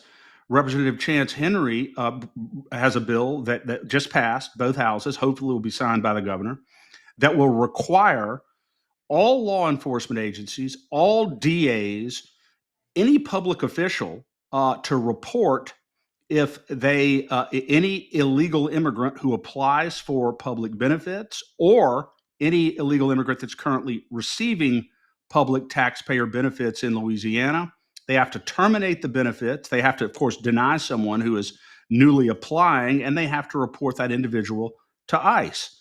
And it is, I think, a very, very good piece of legislation that hopefully Governor Landry will sign. I can't imagine why he wouldn't sign this legislation, but I think it's important. It's an important bill. Yeah, I would agree with that. It's the whole, we need Elon Jr. and Doge for Louisiana. That may ferret out some of that if they're receiving illegal benefits and state services. Maybe Well, we can don't get rid of Rex, some. don't get me started on Louisiana Doge, or I'm going to go on a rant. Okay, because it is absolutely not happening here. We had the treasurer, John Fleming, who, as y'all know, is running for Senate now, on our podcast a month or so ago. He's the treasurer, the guy who accounts for the money and writes the checks. And do you know who has not been included at all in this so-called Louisiana Doge? The treasurer. He has no involvement in it. Nobody's reached out to him. He's not been invited to one damn meeting. He has no idea what's going on. So Louisiana Doge is essentially, I hate to say it, a complete and total joke. Nothing is happening on Louisiana Doge. A feel-good campaign slogan. Is that maybe because we have somebody else that we want to be the senator? Maybe, you think? Duke. Oh man. Wow. Or maybe we want the same senator to still be in there and to continue on. Duke, who knows? Duke, I do believe that Governor Landry, in all likelihood, wants Cassidy, but I never thought about what you just said. That maybe part of the reason why the treasurer is being shut out of this process, if there is a process, is that they don't want to lend any kind of political credibility to the treasurer. That's a great point, and I didn't even think about that. But guys, listen to this real quick. You got to listen to this. HB 592 down here is a bill, an otherwise innocuous election bill. Okay. Goes through the House committee, passes the House, then goes to the Senate Governmental Affairs. In that committee, the chairman of that committee offers an amendment, Caleb Kleinpeter, that would basically eviscerate the closed primary system that we have in Louisiana. Right now in Louisiana, as you guys know, because of a bill that was passed a couple of years ago, we have a closed primary system now in Louisiana for federal elections. So that means that, let's just take Bill Cassidy. He's in a Republican primary. He's got 5 or 6 other Republicans in there. And by the way, Governor Landry, for some reason, is trying to get a bunch of other Republicans in the Republican primary. Who does that help? Anyway, so let's say Cassidy wins that, or is in the top 2 of that first Republican primary. Right now, under current law, he goes into a second runoff with the other guy who was the top finisher, the top 2. And that's a statewide race. And the winner of that goes into the general election with the Democrat. There was a bill offered in committee this session that would have eliminated the second Republican primary in federal elections, which basically means that Cassidy, that means that whoever wins gets a plurality of votes. Whoever gets 22, 25, 26%, whatever it takes to beat 6 or 7 other Republicans in the first primary goes straight into the runoff with the Democrat. Who do you think that would have helped in this political climate right now? Bill Cassidy, because he would have gotten 22, 25% of the vote, gone straight in the runoff. So the bottom line is that was offered. We believe that was initiated by Cameron Henry, the president of the Senate, because he and Cassidy are friends, and he went to a fundraiser for him several weeks ago. But because of pushback, that amendment was withdrawn in committee, but there was every reason to believe that it was going to be offered on the Senate floor. So there was a whole bunch of us that pushed hard against that to keep that amendment from being added on the Senate floor. Fortunately, we were able to kill it. So right now we will have a closed primary system for the U.S. Senate. But the bottom line is just to show you how sinister these people can be. That was a direct play to reelect Bill Cassidy by avoiding a statewide head-to-head with a Republican to get into a runoff with the Democrat and allow Cassidy. Because even Bill Cassidy could finish in the top two in a crowded Republican field and get 22-25% of the vote, don't you think?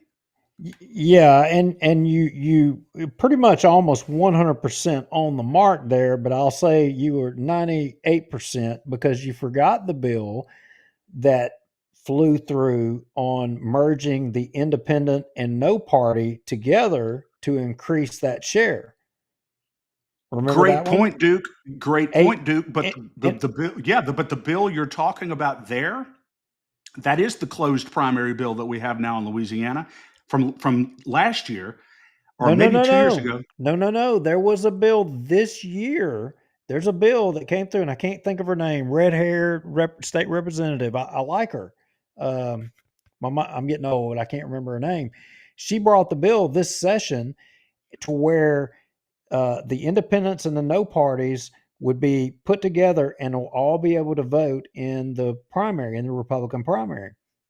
Duke, they're already allowed. There are independents and only one of the two can, not both of them. But when you combine them together, that brings the total number up to about 900,000 votes versus where the Republican and the Democrats are at right at 1,200,000, 1,300,000 or 4. Yeah. So what you're saying, Duke, is okay. So maybe I'm misunderstanding.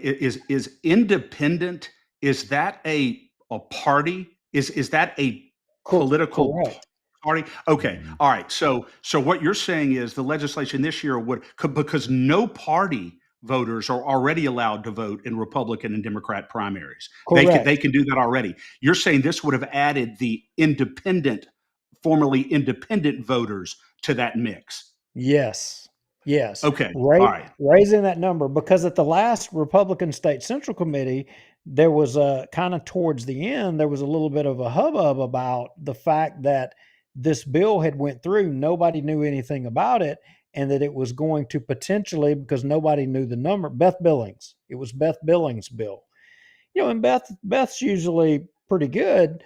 And I don't know, but it was going to bring the number possibly that you would have more folks non-affiliated, more registered voters non-affiliated than you actually had Republicans voting in a Republican primary. Well, I actually went and checked the math, and that's not exactly correct, but the number is not an insignificant number. The number is a big enough number that it could sway the election. Period. Yeah, that's a great point. And to be honest with you, I'm not too proud to say that was not a bill that we're tracking. I'm hoping that it's either dead or dying. I hope so. I don't know I'm going to check and see what the status of that is. But I do want y'all to know this, Duke, that the original bill from a couple of years ago by Julie Emerson, the closed primary bill, when that bill came out of the House, it was in pure form. Only Republicans can vote in Republican primaries and only Democrats can vote in Democrat primaries. It was because of Senator Kennedy and Governor Landry that bill was amended on the Senate side to allow unaffiliated voters to vote in Republican primaries and Democrat primaries. That was their impetus. That's why that occurred. That's why we don't have a pure closed primary system in Louisiana right now, because of Governor Landry and Senator Kennedy. And that's just a fact. Yeah, I didn't know that. I did not know that. All right. Well, have we fixed Baton Rouge yet tonight? Well, we're working on it. We're not done yet down here, Rex. We got some stuff we're still working on, but I just want y'all to know that we've killed some bad stuff. We're getting some good stuff across the finish line, and unfortunately, there's been a few bad things that have gotten across the finish line as well. So, but we gotta keep fighting and keep pushing. Well, look, we're glad that you guys are keeping a close eye on it too, and I want to encourage everybody to go check out y'all's podcast. Are y'all on YouTube, Facebook? Where all is your podcast? We're everywhere now, Rex. And Duke, it means a lot to me. By the way, that you said earlier that you listen in, because someone of you guys, really your stature, your patriotism, Or your infamy. activism. It means well, infamy. Believe me, the only reason why I'm on this podcast is because you're infamous. I don't go on shows that have particularly reputable people on them in the eyes of this world, or I wouldn't be here. But anyway, I do appreciate that, Duke, and thank you for saying that. Yeah, I enjoyed it, and y'all are you have your finger on the pulse of the legislation, and I would encourage anybody that watches our show. I mean, we have a lot of folks that watch our show afterwards and don't necessarily watch it live, but I would encourage y'all to listen to your podcast, especially if you want to be informed on the legislation that's taking place, because you guys really get in depth and down in the nitty gritty and have your finger on the pulse at the Capitol. And, I appreciate it and thank y'all for the work that you do, because it's good.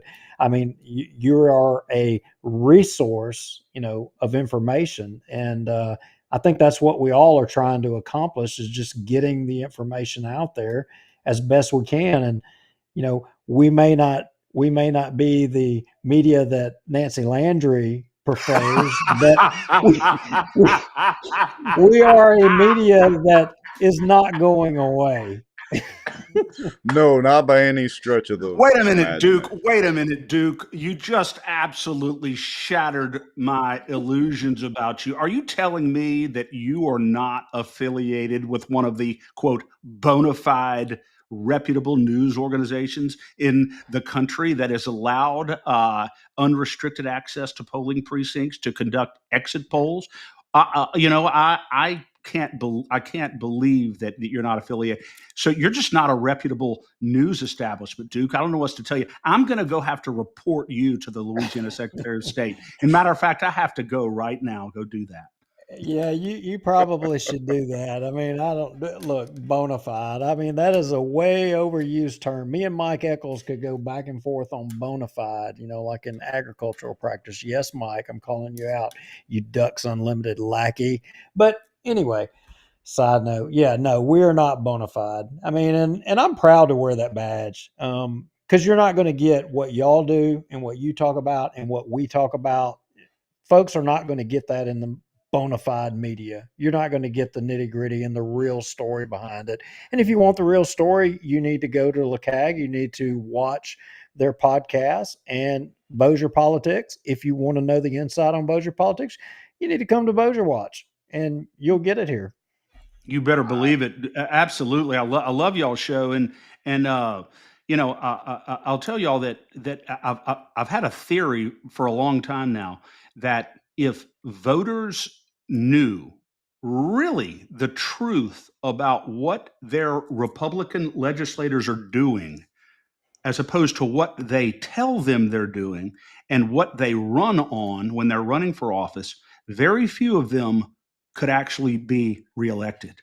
And I believe that is 100% true. And so that's why I think that what we're doing, because I don't know there's any other organization in the state that, and I don't say this to brag, I wish there were more, but I don't know there are any other organizations in the state that actually meticulously follow the committee votes, follow the votes on the floor, and then name this exactly what the bills are and name the specific Republicans and how they voted on this legislation in real time.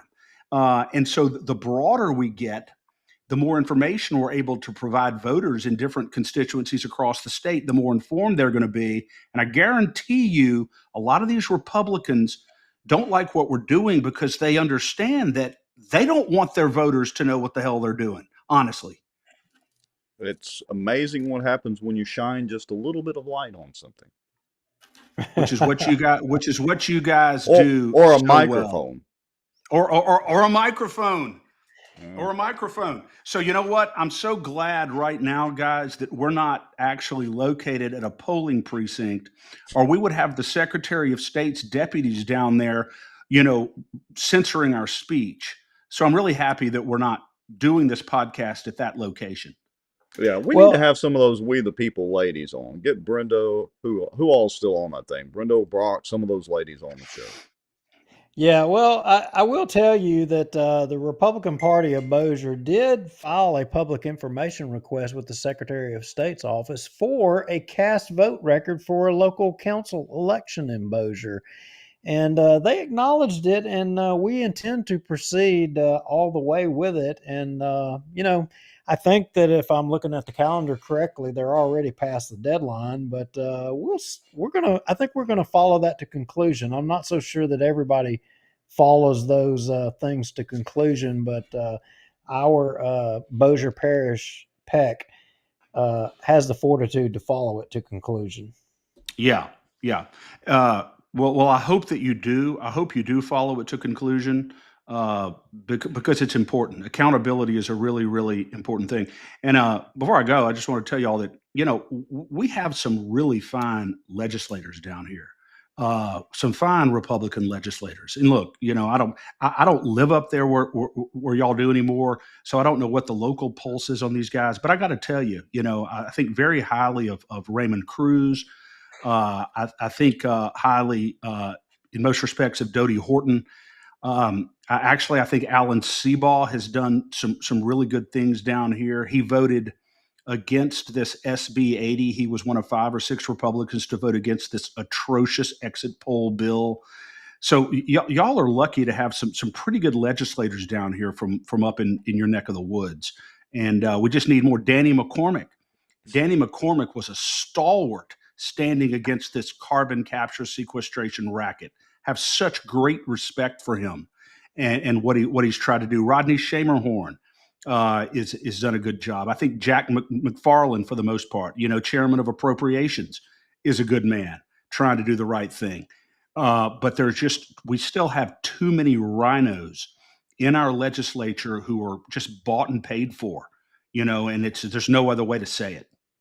Well, we will keep doing this every Tuesday night. Y'all keep it up on your podcast. And again, everybody go check out the LeCag podcast. We'll link to it after the show and share Yeah, it. it's by the way, the podcast is The State of Freedom is the name of our podcast, and the website is freedomstate.us, freedomstate.us, and we'll be doing a comprehensive legislative wrap up. And we do 2 other things. We're going to be doing a podcast coming up very soon where we're going to be talking about the number of bills this session that specifically would have increased the governor's power. I have to tell you one more thing before I go, guys. This is important, okay? SB 89 by a Democrat senator down here that right now the governor appoints the commission members of the powerful Port of New Orleans. Very, very powerful board down here. But there's no accountability and no oversight and a lot of corruption. Well, Senator Joseph Bowie brought a bill that said, okay, Governor, you can continue to appoint these commission members to this board, to this Port of New Orleans, but we're going to require Senate approval and confirmation. That bill got through the Senate 39-0. I can tell you right now that it's extraordinarily rare for a bill to get through the House bipartisan like that with no votes. Then it goes over the House 99-0. It passes. So there was universal support for this legislation. Gets to the governor's desk, and guess what happened yesterday? Oh, he vetoed it. He vetoed it yesterday. So the point is, just as a matter of pure political calculus in this climate, with the skepticism that exists against this governor, he should have said, you know what? I think it's important. I want to work with the Senate. I think legislative oversight is important, and I look forward to working with them to get some good appointments to this board. No, he didn't. He just vetoed it. So anyway, yeah, it's never ending. Well, Chris, but you guys are doing a great job. Usual. I love you guys. Let's do Y'all it take again care. soon. Thank y'all for having me. All right. Yes, Thank you, sir. Chris. Talk to you later. Take care. Well, that was an interesting discussion, as usual. Mr. Chris Alexander is a good guest to have on the show. Yeah, Chris, I was listening to them this morning, and man, they were hitting on all cylinders on all these bills. I mean, and there were some bills they were rattling off that I had not even heard of, and I was just like, wow, it just popped up in my head. I was like, man, we need to get Chris on. We need to chat with him a little Yeah. bit. All right, so let me go back for just a moment. I'm really not going to cover any more of that meeting because we're now at 8:39. But I will share the Bossier School Board special session YouTube link out. I would encourage everybody, I'll do that after the show on the Bossier Watch page. I would encourage everybody to listen to that. It's about an hour long, very interesting stats on the population growth and changes and some other information in there that I think is relevant to a lot of the people that are watching the show and will be. But I got to say, Chris mentioned one point in there, and that is candidates who run on one thing and say they're for one thing and yet do another. And you know who that reminds me of, Mr. Lowry? Oh, please do tell. That would be Mr. Tommy Chandler, which would be the number one topic of the show. Who's telling the truth? Did you hear the Keel interview that he did the other day with Aaron? I did hear it, and I got to tell you, I am still scratching my head. Well, all right. So, folks, if you haven't heard it, let me click a couple of buttons here. So, I want to first play and remind everybody of what Charles Jacobs said back in March at the city council meeting where Brian Hammonds dropped the bomb in there about the parking lot situation. No, this parking lot situation is still not gone away yet. So this is Channel 3 or Channel 21's news article from that. So let me play this. It's about a minute long, and then I'm going to jump into the Keel segment. Here we go. Your city Attorney Charles Jacobs said he and Assistant City Attorney Richard Ray inspected the businesses after claims of damage to the driveways from construction of the Walter O. Bigby carriageway. Lawsuits were threatened. We discussed it. Richard and myself talked to the mayor about it, and in order to basically avoid litigation, we agreed after the signing of certain releases that we would go ahead and overlay or repair those parking lots in order to avoid litigation that could have resulted from the pile driving activity out there. Okay, so you heard that. That's back in March. And we covered this. We've covered it actually in a couple of shows. Pile driving, potential lawsuits. All right, so that's back in March. Now, fast forward. Clearly, that's what he said. I mean, he just said potential lawsuits right there. I mean, I heard it loud and clear. And it's his words, and it's the mainstream media covering this. I mean, that's not our coverage. That's the local news channel. Now, fast forward to, and I certainly got to give Aaron credit for this. Fast forward but we showed it. Does that mean that, if there's some violation of law that the AG or the state government can't do anything? Yeah, well, since we showed it, and that's not bona fide. Yeah, so that excludes. Yeah, it's amateur any media. Legal. Yeah, since amateur media covered it, there's no legal ramifications here. Anyway, okay, go. Got so they're free and clear. All right. So now fast forward to, I think this was June the 5th when Tommy was on Keel. They talked about many things, including the boardwalk and all that. But they also, to Aaron's credit, she slipped in a question about the parking lots. Here we go. The building private parking lots. What happened with that? Can you get to the bottom of that? When the parking lots were damaged, apparently, and then two businesses got their parking lots redone by the city. Over by the carriageway. Yeah, over by the carriageway. Road. Caused a lot of turmoil. Yeah. What happened with that? Was it justified? Should it have been handled differently? That was what it really was access. That one business did not have access to Benton Road. Okay. Wait a minute. Did he say something about pile drivers there? Did you hear pile No, drivers? maybe he's fixing to say it. I don't know. No, I didn't Oh, hear okay. pile drivers.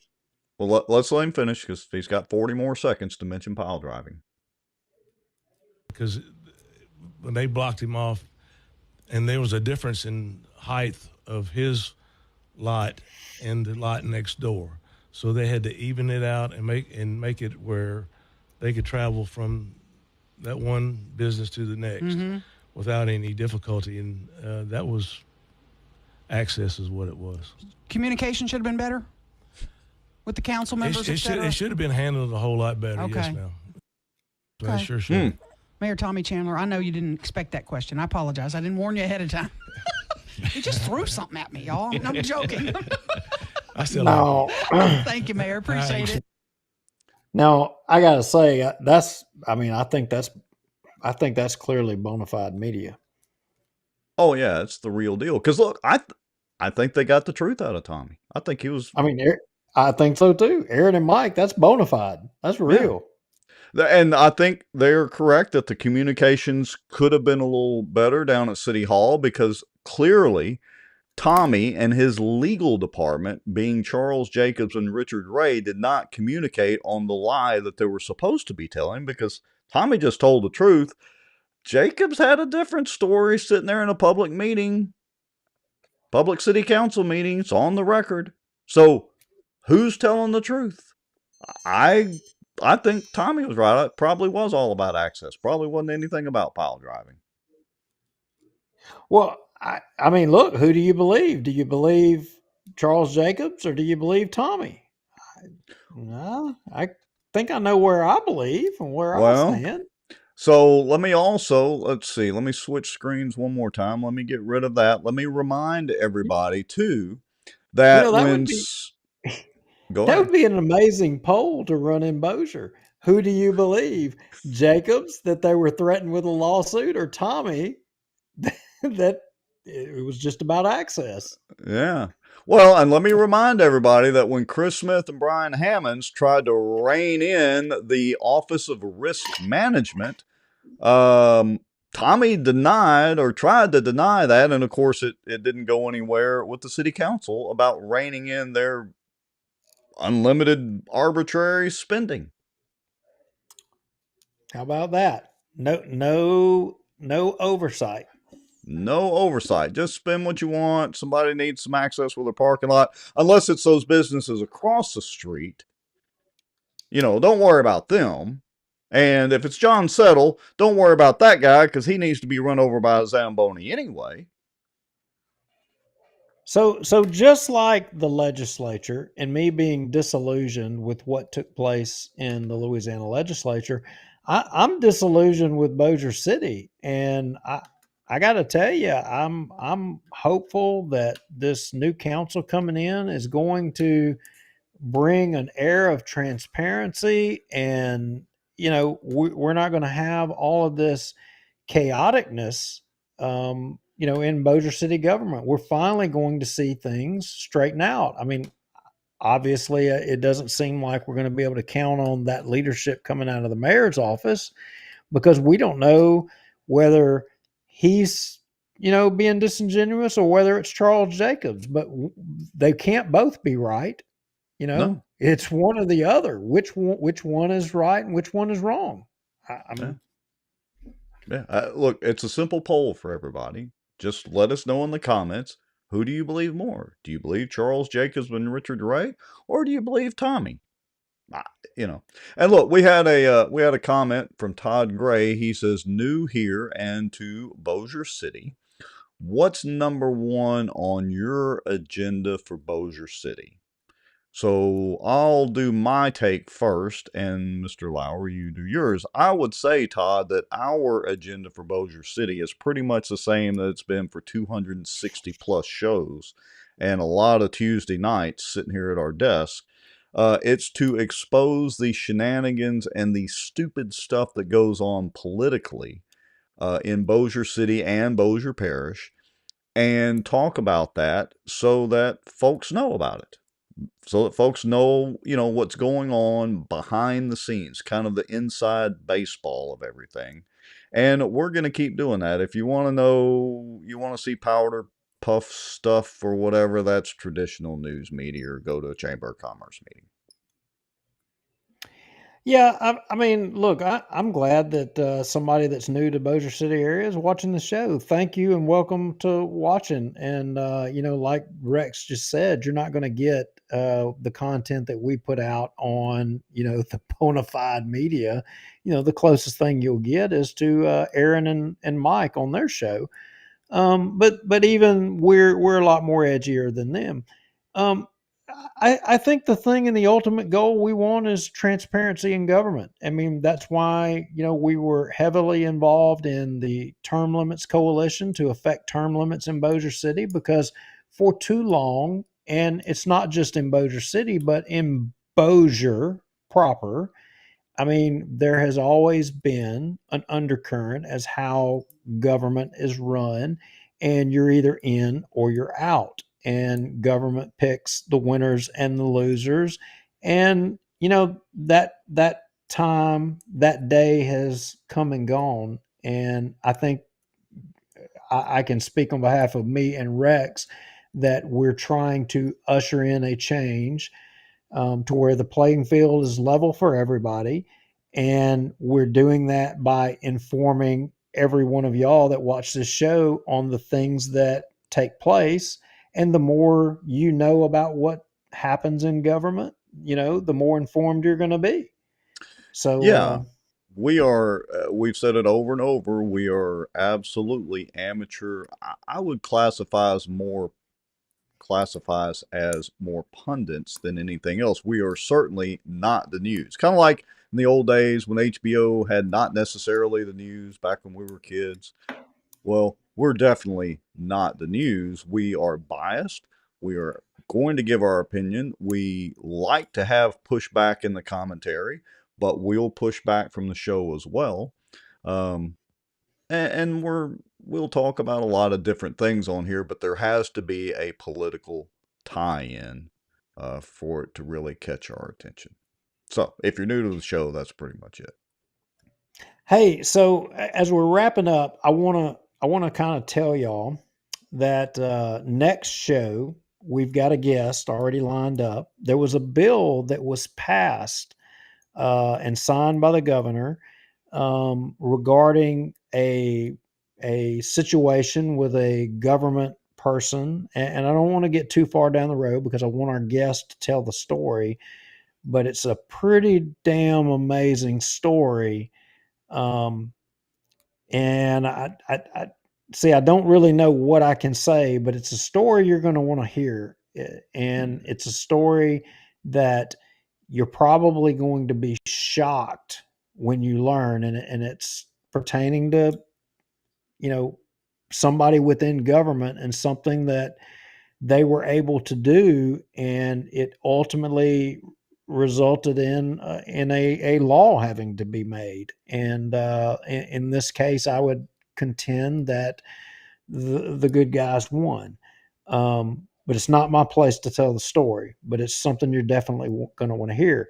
Additionally, got another guest. So Representative Mike Eccles, remember, from over the Monroe area. I had been talking with Eccles, and he's agreed to come on the show, and he's going to kind of give us a legislative wrap up, a recap, you might say, from the perspective of a legislator down there. And anyway, I mentioned him earlier in the show and was kind of taking a little shot at him about the bona fide thing. So he apparently was watching, or somebody messaged him, so they were taking a shot at you. So he's like, "Hey, I want to come on and give a wrap up." So I have him in the hopper as well. Ah, well, that should be an excellent show. Mike Eccles is always fun to have a chat with, and I am very intrigued about this other guest and this law that was enacted. That should be very informative. Yeah, it really is, and I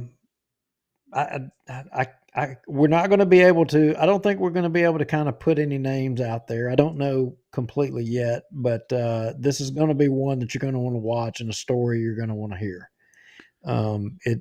It hadn't been in the media nowhere about this whole deal and this whole incident. Excellent. All right. Well, we will look forward to that next Tuesday night. And on the creative front, we hadn't done any hats in a while, and I'm about to wear my hat out. You probably do one too, even though you've got the cool Oak Island hat now. That's right. I have watched that show a few times, but I'm kind of jealous of that. But anyway, we've got some clothing and other apparel that we're working on. We have a request for folks.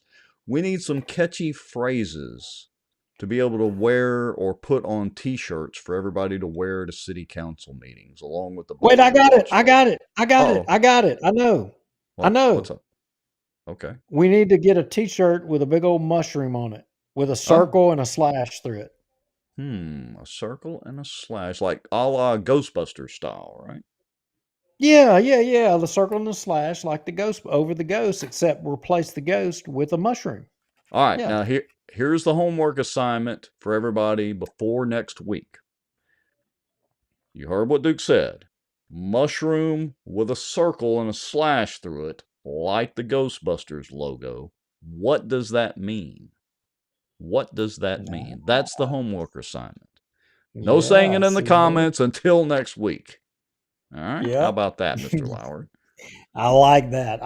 We're giving people homework. I like giving them homework. That's right. If we have to do homework, y'all have to do just a little bit. All right. And I would again encourage everybody. I will put a link to the school board meeting YouTube video in the comments and all that here in a little bit, and also to the State of Freedom podcast. Go check those out. I've pretty much run out of things to say for this week. I appreciate spending time with all of y'all, including you, birthday boy from yesterday. Happy birthday and good night. I have my Airwolf DVD set. I am a happy camper. Happy. See y'all later. Bye-bye.